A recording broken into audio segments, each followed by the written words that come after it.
Desa Centong, Kecamatan Gondang, Kabupaten Mojokerto, Jawa Timur ini, kita akan mendapati sebuah struktur bangunan megalitik atau pada masa kerajaan-kerajaan kuno, terutama pada masa kerajaan Majapahit, disebut juga kemudian kepercayaan Kabuyutan atau agama Kabuyutan di bawah naungan Menteri Herhaji. Di sini kita akan mendapati sebuah struktur batu alam, jadi sekitar berukuran sekitar 5 kali 5 meter persegi, ya Mbak, dengan 2 buah makam purba atau makam megalitik dengan orientasinya dengan batu-batu menhir, batu-batu menhir ada 4 buah, yaitu yang diduga difungsikan sebagai pertanda kaki dan kepala. Ini orientasinya itu berbeda dengan makam-makam di sekitarnya yang berorientasi selatan utara, yaitu makam-makam Muslim. Tetapi di sini ada 2 buah, yang satunya dengan nisan atau menhir yang cukup besar, yang satunya tidak seberapa besar. Nah, ini ada di tengah dari sebuah struktur batu alam yang diduga sebuah bentuk-bentuk bangunan megalitik, terutama pada masa kuno itu. Nah, ini ciri khasnya adalah orientasinya itu, jika memang makam prasejarah atau makam-makam penganut Kabuyutan itu adalah orientasinya itu adalah timur barat. Sebagaimana filosofinya, timur adalah awal mula kehidupan dan barat sebagai akhir dari kehidupan. Struktur yang luar biasa sekali ini ya, memang di masa-masa kerajaan kuno, terutama di desa-desa, ini memang banyak kita dapati jejak-jejak animisme dinamisme, yaitu kepercayaan lokal Nusantara atau agama asli Nusantara gitu ya. Agama asli Nusantara sebelum pengaruh agama Hindu Buddha yang dianut oleh elit politik atau elit kerajaan. Maka di desa-desa ini kita akan mendapati jejak-jejak animisme dinamisme, yaitu bangunan-bangunan Kabuyutan, di mana kemudian peradaban-peradaban batu besar ini merupakan salah satu bentuk dari agama asli Nusantara. Jika kita kemudian melihat gitu ya, melihat dan kita amati, kita coba ya Mbak, ke sana ya Mbak ya. Coba kita melihat dan kita amati struktur batu alam, termasuk kemudian adanya makam prasejarah. Cobalah kita tengok gitu ya, kita tengok dan kita tawasul Mbak ya, tawasul.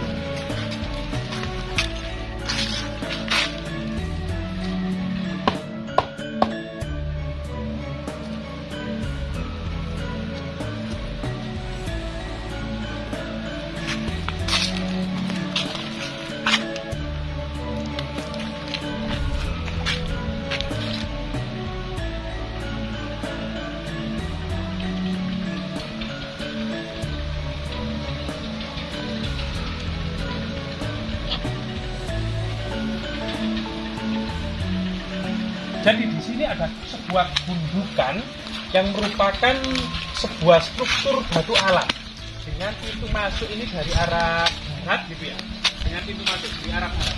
Dan struktur batu alam yang berbentuk kotak ini sekitar berukuran 5 kali 5 meter persegi ini kemudian di tengahnya ada 2 buah makam kuno atau makam prasejarah, di mana kemudian ada 2 buah menhir yang menandakan sebagai makam kuno.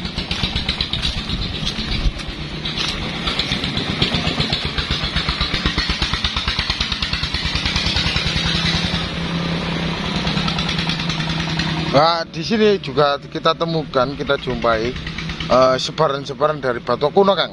Ya, batu bata kuno sebenarnya ini juga ada jejak-jejak yang pernah menjadi lantai. Yang lantai yang di atas ini ada memang sebuah pecahan tembikar, jejak-jejak batu bata kuno, semacam era Majapahit gitu ya, macam era Majapahit.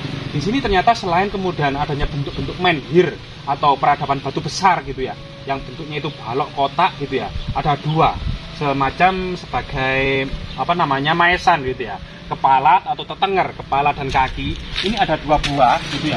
Yang satunya ini ya ini kepala dan kaki. Ini orientasinya itu adalah timur barat, orientasinya timur barat. Berbeda dengan makam-makam Islam lainnya, itu utara selatan di sekitarnya ini. Nah, ini diduga sebuah akulturasi budaya gitu ya, di mana kemudian situs-situs ini itu masih dilestarikan oleh warga sebagai makam Sang Mbau Rekso atau yang membabat alas dari desa ini dengan unsur-unsur yang masih kental agama lokal atau agama asli Nusantara, yaitu di mana kemudian ditandai dengan sebuah bangunan semacam punden berundak-undak atau semacam kemudian struktur batu alam yang melingkari sebuah bangunan suci yang diduga adalah makam yang ditokohkan pada masa kuno sebelum pengaruh agama Islam. Di mana kemudian orang yang ditokohkan tersebut ditandai dalam sebuah bentuk kuburan yang juga kemudian ditaruh sebuah menhir atau tugu batu yang kemudian menandakan bahwasanya status sosial seseorang yang dimakam di sini adalah orang yang pernah ditokohkan, orang yang pernah berjasa pada masa prasejarah. Salah satu bentuk akulturasi karena memang masyarakat di sini itu diduga 99% itu muslim gitu ya. Dengan kemudian area makam muslim ini disertakan bentuk-bentuk peradaban kuno megalitik maupun agama asli dengan orientasi dan menhir serta peradaban-peradaban batu besar ini masih dilestarikan dalam bentuk persajian yang ada di tengah-tengah masyarakat kita, di mana masyarakat masih menghormati leluhur atau orang yang dianggap kemudian pernah mengawali atau yang berjasa mengawali membabat alas atau pendiri dari sebuah desa tersebut itu sampai saat ini tuh dihormati. Selain doa-doa dibacakan yang tentunya memang doa-doa sesuai dengan agama Islam, tapi kemudian juga berakulturasi dengan kebudayaan asli dengan melakukan persajian, yaitu persajian itu berupa sebuah takiran, bisa sebuah takiran daun pisang yang di dalamnya juga ada takiran-takiran kecil yang di dalamnya ada bunga-bunga, makanan-makanan kecil termasuk telur, kemudian koin-koin yang ditaruh oleh warga seperti koin dan buah-buahan gitu. Biasanya seperti itu, serta harum-haruman. Ini memang sebuah tradisi atau tata cara masyarakat dalam melakukan persajian yang ini merupakan kebudayaan atau tradisi-tradisi yang sangat kuno, bahkan menyeruak sebelum pengaruh agama Hindu-Buddha yang menyengkeram dan sangat-sangat masif mempengaruhi kebudayaan lokal Nusantara. Ini kemudian masih dilakukan. Kalau kemudian di Indonesia, hal-hal seperti ini tuh masih kita lihat tradisi-tradisi di Nias, di Sulawesi, maupun di Toraja gitu ya. Itu masih kemudian agama-agama animisme, dinamisme, agama-agama prasejarah. Ini masih berkembang. Sebagian besar di pura-pura Bali itu juga masih menghormati tradisi-tradisi megalitik. Sedangkan di sini itu ada sekam padi ini kemudian dibakar, biasanya ditaburi kemenyan yang kemudian asapnya ini kemudian harum ya. Jadi kemenyan, kemudian persajian dan harum-haruman ini masih masih kita dapati di sini yang terus dilestarikan. Ini adalah sebuah bentuk akulturasi ya, bentuk-bentuk akulturasi kebudayaan yang tentunya kebudayaan kuno dan sangat terutama kebudayaan prasejarah tentang persajian ini masih kita dapati di lokasi ini. Iya.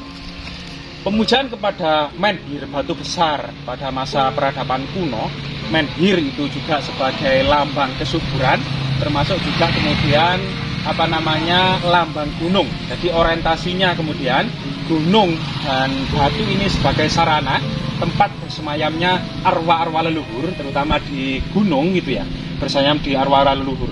Sehingga kemudian pada tradisi-tradisi ini arwah-arwah leluhur atau arwah leluhur yang sudah mati ini dianggap masih kemudian bisa menolong atau mempengaruhi atau bisa membantu anak cucunya yang masih hidup. Ini sebuah kepercayaan atau tradisi yang berkembang pada masa peradaban prasejarah. Jadi seperti itu.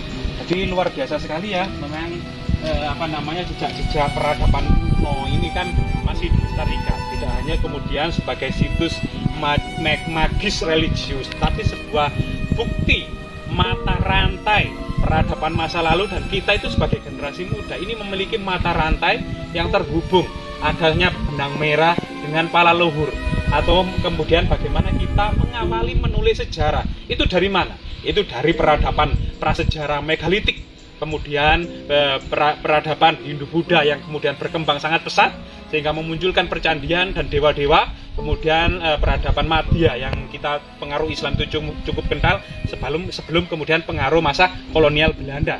Ini merupakan sebuah proses dan dinamikanya peradaban ini terbentuk dan berkembang. semua proses yang kemudian saling mempengaruhi dan terjadi akulturasi yang saling mempengaruhi dan kemudian saling memenuhi antara unsur-unsur kebudayaan yang satu dengan unsur-unsur kebudayaan yang lain dan saling melengkapi tentunya, dan itu kemudian menjadi sebuah keharmonisan, sebuah tradisi yang terus berkembang, sehingga kemudian bagaimanapun juga pemikiran, pemahaman yang terus berkembang ini tentunya kemudian tetap menjadi kebanggaan, bukan menjadi perpecahan, bukan menjadi kemudian perdebatan yang tanpa ujung, tapi kita bisa akan sebuah pola pemikiran yang kemudian tentu didialogkan dengan kemudian mengedepankan pendekatan-pendekatan intelektual dan pendekatan-pendekatan yang baik antara yang satu dengan yang lainnya.